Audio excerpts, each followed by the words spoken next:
And yes, ma'am. We kind of want to know what the weather's doing. What's it going to do the rest of the day? Well, we've still got a couple hours of snow left, probably through about lunchtime, and then that should slowly start to back off. And I expect it to go from northwest to southeast. So if you're down in Galveston, for example, or if you're in southeast down around TJ, Deer Park, Channelview, Galena Park, if you're down LaPorte, Bayou Vista, wow, let's try that again. Bayou Vista, you can tell I've been on the air too long this morning.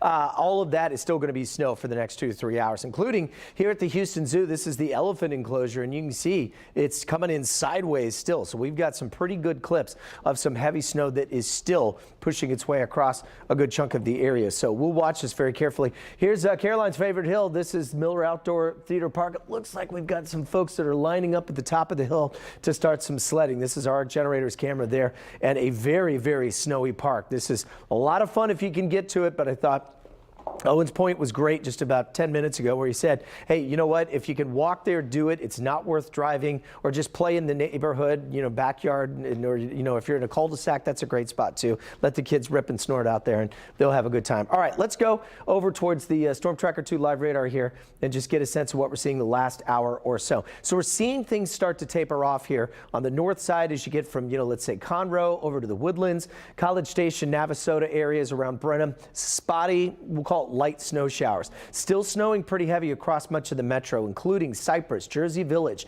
down to Spring Valley, for example. The Heights, Memorial, over towards the 5th Ward, Edo, on down to Galena Park, Pasadena, Hobby Airport, which is shut down, by the way. And then, of course, Mont Bellevue to Baytown, LaPorte. You saw the TJ Parker there in Baytown. They've picked up a couple of inches as well.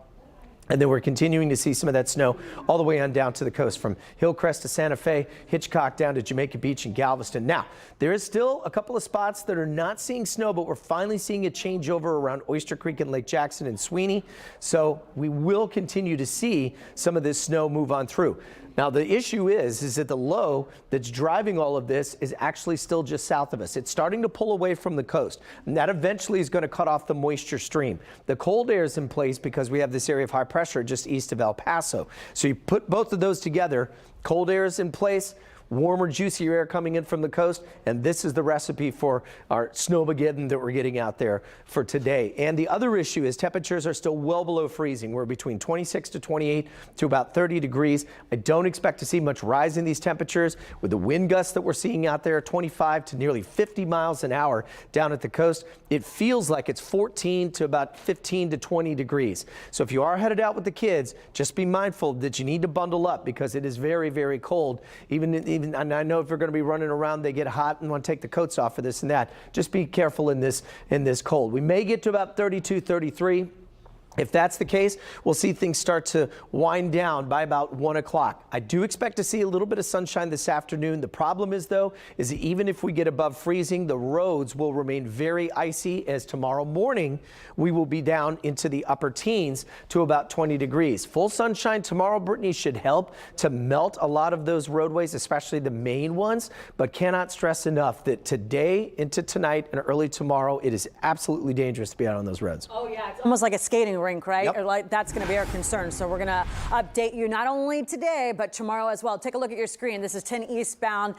You can see near the Eastway Belt traffic there. Thankfully, it's light, but you can see all that snow. And of course, take a look at the corner of your screen. It's the bridges, the overpasses, and ramps that we'll continue to watch, because they not only freeze first, but Houston is not built for snow. It's built for flooding. And so those higher elevated ramps are always a concern. Now, a little bit lower, this is a Southwest Freeway camera. We can't see it, but this still causes some problems, because if you're on the freeway, this happened to me not too long ago, and there's snow, someone's speeding past you, all that slosh is on your windshield, and then you can't see. So again, we want you to avoid the roadways. The mayor had a conference saying the same thing, and for the most part, that's what's happening. We're seeing light traffic, but we have seen some issues. As we take a look at Galveston, what I noticed here is just that camera shaking back and forth. I noticed someone was walking in the middle of the street, but overall, it's just going going to be about those traffic conditions as we continue to watch some places, some cameras that I'm going to show you, more whiteout conditions. So this is 10 westbound at Jester Boulevard. You can see police are leaving the scene right now. We had someone, I would say, for 30 minutes just stuck in the middle of the roadway. So whenever this happens, if you're going to be out, you need to prepare. Of course, we don't want you to be on the roadways, but you need batteries, gas, flashlight. You're also going to need some cat litter in case you do get stuck. And of course, you always want to have a blanket to stay warm in case you can't get out of the situation that you're in. Take a look at 69 at Franklin. You can see this is snow covered. We have one tractor trailer on the roadway, but again, you can see it just hasn't been plowed. Although I will say teams, TxDOT has been treating the roadways all morning long. 10 at Normandy, what I'm watching with this is just more of those, that snow, it just keeps coming down in those whiteout conditions. Now, just east of us, right outside of our viewing area, they have a blizzard warning. And what we're going to watch, ladies, is just our conditions to see what picks up, because you can see east at Wayside, it's really just snow everywhere, even on that ramp. And but the good news is at least traffic is light, but the roads, as we've been showing you, they're a mess. Gage helping that guy on the Southwest Freeway. I know. That is such Right? a dangerous situation. Yeah, to our be roads in. are not built for this. Yep. I mean, I know if you're a northerner, you think like, oh, this Yes. is nothing. I've seen snow like this before. But our roads, we have no way to really prep them for this or clear the roads once it is coming down. So it's just best to stay home.